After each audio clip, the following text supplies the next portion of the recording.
बोलो जयकारा बोल मेरे श्री गुरु महाराज की जय।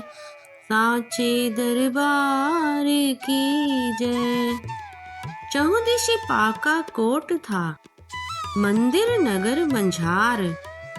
खिड़की खिड़की पाहरो, गज बंधा दरबार।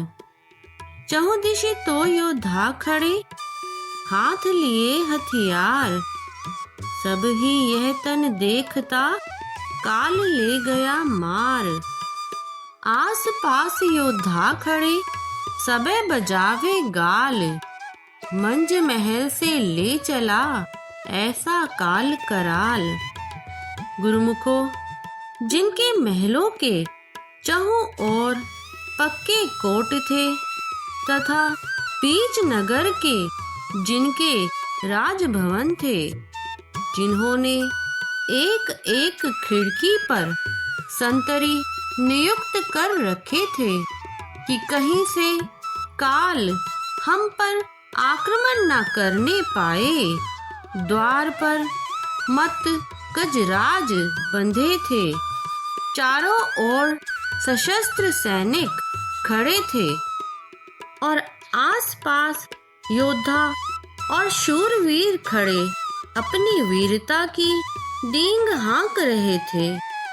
श्री कबीर साहिब जी कथन करते हैं कि उन सबके बीच में से और सबके देखते ही देखते काल आया और राजा को मार ले गया। पहरेदार कुछ ना कर सके और महाबली काल महल के बीच से सम्राट को लेकर चल दिया। गुरुमुखो, यह मानव तन तो काल के हाथों का खिलौना है तथा मृत्यु के मुख का ग्रास है।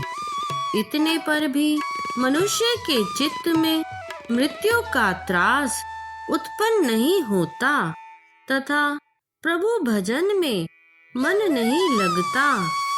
क्षणिक एवं तुच्छ शारीरिक सुखों को प्राप्त कर मनुष्य गर्व से फूला नहीं समाता। यही जीव का अज्ञान है। गुरुमुखो, संत महापुरुष सदैव जीव को उपदेश सुनाते और सचेत करते रहते हैं कि ऐ जीव, तेरे सिर के बाल तक सफेद हो गए, परंतु जगत की मोह ममता को अब भी नहीं त्यागता। सिर के सफेद बाल मानो मृत्यु का संदेश दे रहे हैं। यह इस बात की अग्र सूचना है कि मृत्यु बस अब आना ही चाहती है। ऐ नादान, आज अथवा कल तू भी जगत से उसी प्रकार उठ जाएगा जैसे कि तेरे देखते ही देखते कितने चले गए। संत सुंदर दास जी समझाते हैं कि ऐ प्राणी, इस जगत में आकर भला कौन रह सका है? फिर तो क्या जीवन का भरोसा करता है? जब प्रत्येक अवस्था में जगत को छोड़कर चले ही जाना है, तो फिर प्रमाद में पड़कर भगवान के भजन को क्यों भुला दिया है?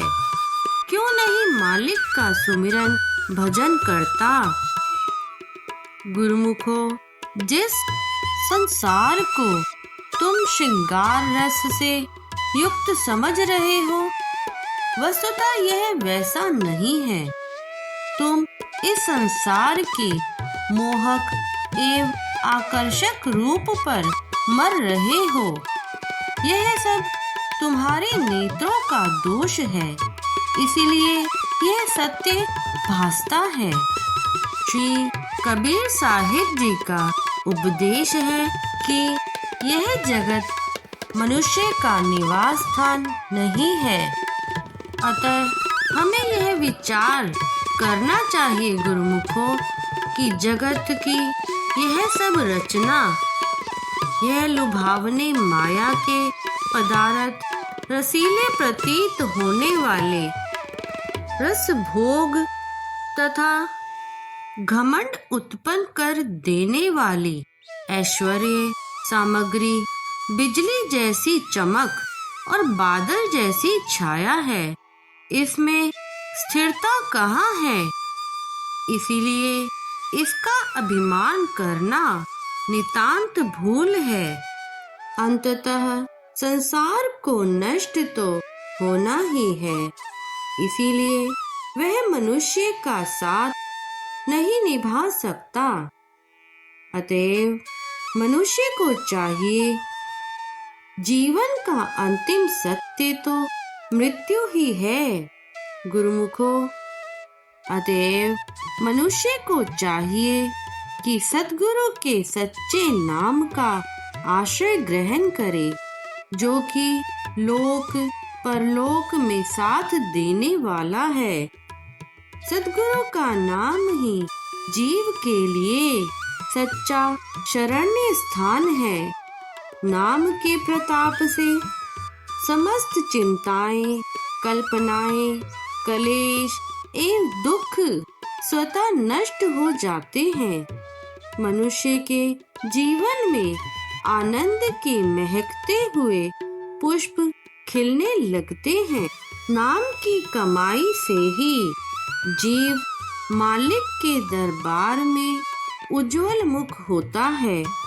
सद्गुरु के नाम के बिना मनुष्य का जीवन निराशाओं एवं असफलताओं से पूर्ण रहता है, क्योंकि नाम ही सत्य है और सब सुखों का भंडार है।